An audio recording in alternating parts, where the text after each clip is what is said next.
저는 김도연입니다. 67세가 된 지금 37년간 몸담았던 교단을 떠났어요. 마지막 수업을 마치고 교무실을 정리할 때만 해도 가슴이 벅찼습니다. 드디어 가족과 함께 보낼 시간이 생겼다고 생각했거든요. 집에 돌아와 현관문을 열었을 때의 그 순간을 잊을 수가 없습니다. 평소보다 일찍 들어온 저를 보고 미라가 놀란 표정을 지었어요. 축하한다는 말도 고생했다는 말도 없었습니다. 그저 당연한 일이 벌어진 것처럼 받아들이더군요. 저녁 식탁에서도 분위기는 마찬가지였어요. 아들 민수와 며느리 소영이 와 있었는데 제가 은퇴했다는 이야기를 꺼내자 민수는 편하게 지내라고 했지만 그 말투에서 묘한 거리감이 느껴졌습니다. 며느리 소영은 더했어요. 앞으로는 집안일도 도와달라며 시간이 많다고 했습니다. 37년 동안 새벽 6시에 일어나 밤 10시에 들어왔던 저에게 던진 첫 마디가 그것이었어요. 손주 태민이는 그나마 반가워해줬지만 할아버지가 이제 뭐하고 사느냐는 순수한 질문이 제 가슴을 후벼 팠습니다. 저는 이제 아무것도 하지 않는 사람이 되어버린 걸까요? 그날 밤 미라는 제가 집에만 있으면 된다며 자신은 친구들과 모임이 있어 바쁘다고 했어요. 마치 제가 방해가 될 것 같다는 뉘앙스였습니다. 침대에 누워 천장을 바라보며 생각했어요.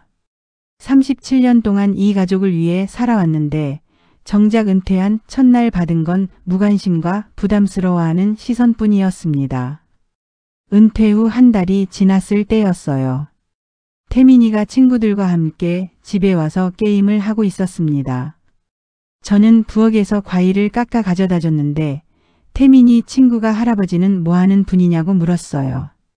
태민이의 대답이 제 발걸음을 멈추게 했습니다.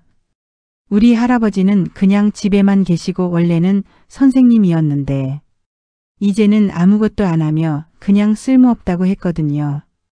그 순간 제 가슴이 철렁 내려앉았어요.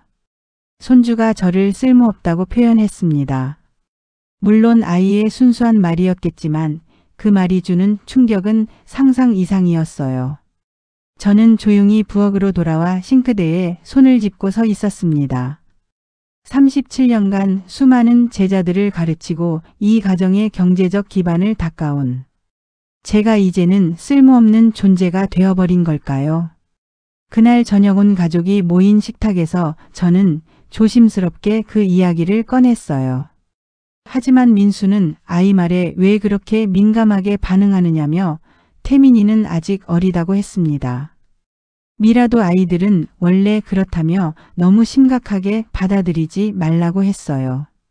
아무도 제 마음을 이해하지 못했습니다. 그냥 예민한 할아버지로 취급당했어요. 은퇴 후 3개월째 제 몸에 이상 신호가 나타나기 시작했어요. 어느 날 아침 일어나는데 가슴이 답답하고 숨이 가빠왔습니다. 미라에게 병원에 가보겠다고 했더니 나이 들면 다 그런 거라며 운동을 하라고 하더군요. 며칠 후 상황이 더 악화됐습니다. 아침에 화장실에서 세수를 하는데 갑자기 어지러움이 몰려와 쓰러질 뻔했어요. 응급실에 가서 검사를 받았는데 스트레스성 협심증이었습니다. 병실에서 링겐을 맞으며 누워있는데 민수와 소영이 복도에서 이야기하는 소리가 들렸어요. 병원비가 얼마나 나올지 앞으로 계속 병원을 다녀야 하니 돈이 만만치 않을 거라는 걱정뿐이었습니다. 제 건강을 걱정하는 말은 한마디도 없었어요. 미라도 마찬가지였습니다. 이제 나이가 나이인데 계속 이럴 텐데 어떻게 하냐며 골칫거리가 되어버린 것 같은 말투였어요. 병원에서 하루 입원한 후 집으로 돌아왔지만 집에서의 생활은 달라진 게 없었습니다. 가장 충격적이었던 건 태민이의 반응이었어요. 할아버지가 또 병원에 가냐며 저번에도 갔다고 하더군요. 아이에게는 병원 가는 할아버지가 그저 귀찮은 존재로 보였던 모양입니다. 37년간 건강하게 일해서 이 가족을 먹여 살렸는데 막상 제가 아프니까 걱정해주는 사람이 하나도 없었어요. 오히려 병원비 부담과 돌봄의 부담만 걱정하고 있었습니다. 은퇴 후 6개월이 지났을 때 결정적인 사건이 일어났습니다. 그날도 평소와 같은 오후였는데 현관문 벨이 울렸어요. 문을 열어보니 정장을 입은 중년 남성이 서 있었습니다. 한국은행 대출팀 직원이라며 아들 민수가 이 집을 담보로 대출 신청을 했는데 소유주인 제 동의가 필요하다고 했어요. 대출 금액은 2억 원이었습니다. 저는 그런 적이 없다고 했더니 그렇다면 아들이 임의로 신청한 것이고 이는 사기에 해당할 수 있다고 하더군요. 은행 직원이 돌아간 후 저는 바로 민수에게 전화해서 당장 집으로 오라고 했습니다. 1시간 후 민수가 집에 도착했어요. 얼굴이 창백했습니다. 죄송하다고 하면서 사업 자금이 급하게 필요했다고 변명했어요. 파트너가 갑자기 투자금을 빼겠다고 해서 어쩔 수 없었다며 몇 개월만 있으면 대출금을 다 갚을 수 있다고 했습니다. 그때 소영도 들어와서 저희도 어쩔 수 없었다며 사업이 망하면 저희 집도 날아가고 태민이 학비도 못 낼 상황이었다고 했어요. 몰래가 아니라 나중에 말씀드리려고 했다고 하더군요. 더 충격적인 건 미라였습니다. 민수가 며칠 전에 살짝 얘기했다며 어차피 나중에는 민수 집이 될 텐데 미리 활용하는 게 뭐가 문제냐고 했어요. 그 순간 제 다리에서 힘이 빠졌습니다. 미라까지도 이 일에 동조하고 있었던 거예요. 어차피 민수 집이 될 텐데라니 그럼 저는 뭐란 말입니까? 저는 아직 죽지도 않았는데 말이에요. 그날 밤 저는 잠을 이룰 수 없었습니다. 37년간 한 푼 두 푼 모아서 마련한 이 집을 가족들은 이미 자신들 것으로 여기고 있었어요. 제가 살아있는데도 말입니다. 그 사건 이후 며칠간 저는 말을 하지 않았어요. 일주일 후 결국 터져버렸습니다. 그날 저녁 온 가족이 모여 저녁을 먹고 있는데 태민이가 할아버지가 왜 며칠째 말도 안 하냐며 무섭다고 했어요. 그때 미라가 제가 너무 오버한다며 집 일로 뭐 그렇게까지 화를 내냐고 했습니다. 그 순간 37년간 쌓였던 모든 감정이 폭발했어요. 저도 모르게 식탁을 주먹으로 쾅 내리쳤습니다. 그동안 참고 있던 모든 것들이 한꺼번에 쏟아져 나왔어요. 저는 37년 동안 새벽 6시에 일어나서 밤 10시에 들어왔다고 소리쳤습니다. 토요일에도 일요일에도 학교에 나가서 아이들을 가르쳤다고 했어요. 겨울에는 난로도 제대로 안 나오는 교무실에서 여름에는 선풍기 하나로 버티면서 월급을 받아왔다고 했습니다. 그 돈으로 이 집을 사고 민수를 대학에 보내고 결혼 비용도 다 대줬다고 했어요. 태민이 기저귀값까지 제가 댔다고 소리쳤습니다. 거실의 소파도 TV도 냉장고도 모두 제 돈으로 샀고 민수가 지금 살고 있는 집 전세금도 제가 대준 거라고 했어요. 그런데 그 집을 담보로 2억을 빌리겠다고 제게 한마디 상의도 없이 말입니다. 이 집은 제 피와 땀이라고 울부짖었어요. 37년 동안 하루도 빠지지 않고 일해서 만든 거라고 했습니다. 그때까지 쌓인 모든 서러움이 터져 나왔어요. 은퇴하고 나서 누구 하나 제게 고마웠다고 고생했다고 말해준 사람이 없었습니다. 오히려 귀찮은 존재 취급만 당했어요. 제 눈에서 눈물이 흘러내렸습니다. 67년 살면서 가족 앞에서 이렇게 울어본 적이 없었거든요. 제가 아프면 병원비 걱정부터 하고 제가 말하면 예민하다고 하는 게 가족이냐고 물었습니다. 37년 동안 가족들만을 위해서 살았는데 이제 저는 정말 필요 없는 사람이 되어버린 거냐고 울먹였어요. 거실이 조용해졌습니다. 모두가 숨소리조차 내지 않았어요. 그 순간 제 마음속 깊은 곳에서 결심이 생겼습니다. 더 이상은 이렇게 살 수 없다는 생각이 들었어요. 그 사건 이후 며칠 동안 집안 분위기는 얼어붙었습니다. 가족들은 저와 눈을 마주치지 않았고 저도 더 이상 그들과 대화하려 하지 않았어요. 하지만 제 마음속에서는 명확한 계획이 세워지고 있었습니다.